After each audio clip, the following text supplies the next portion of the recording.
ना बेसेबां सैथो बेखौथ' आङो दा बुंनानै होनो हाया खिन्थु गासैबो एभिडेन्सफोरा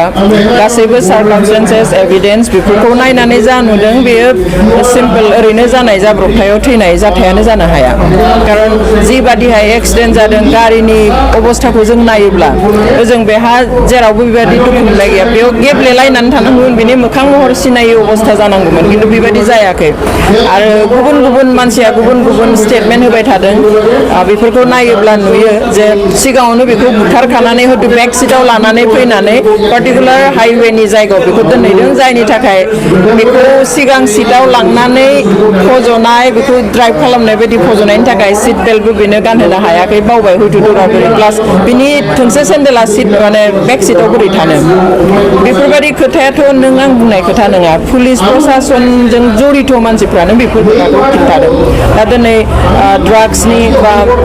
नंखाय सनानि बेफार बा अरिजिन सनानि बेफार खालामनाय जिथु रेकेट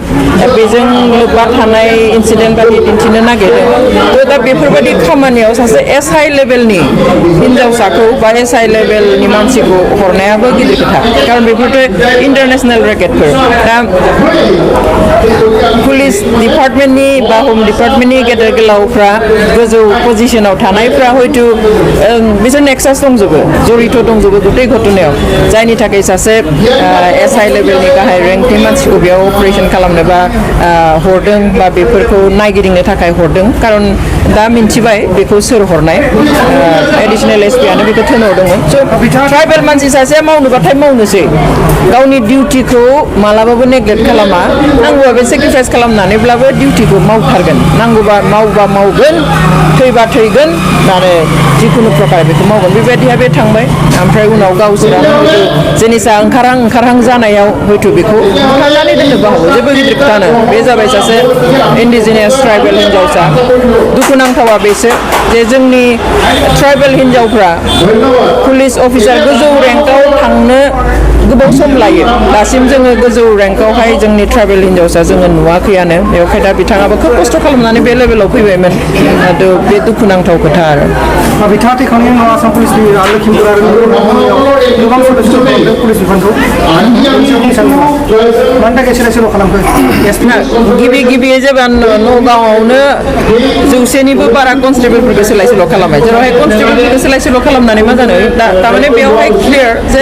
बिसोरनिफ्राय माबाफोर एभिडेन्स मोनथावथावमोन बिसोरखौ जायगायाव लाखिनो नागिराखै दा खिन्थु गोबां संगठनफ्रा गासिबो बुंबाय थानायखाय मिडियाफ्रा बांद्रायहै माने बेखौ एक्सप'ज खालामनो नागिरनायाव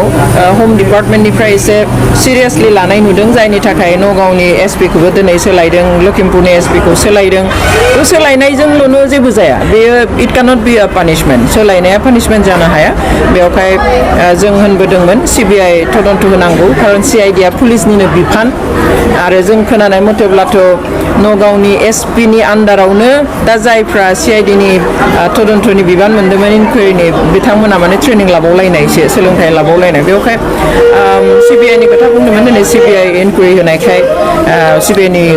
गथायनायखाय जों मोजां मोनो जों आसा खालामदों सैथो बाथ्राया ओंखारगोन सैथोखौ रावबो जोख्लोबना दोननो हाया आरो बे मोनसे वेल प्लान माने जाथाय होननानै जों सानो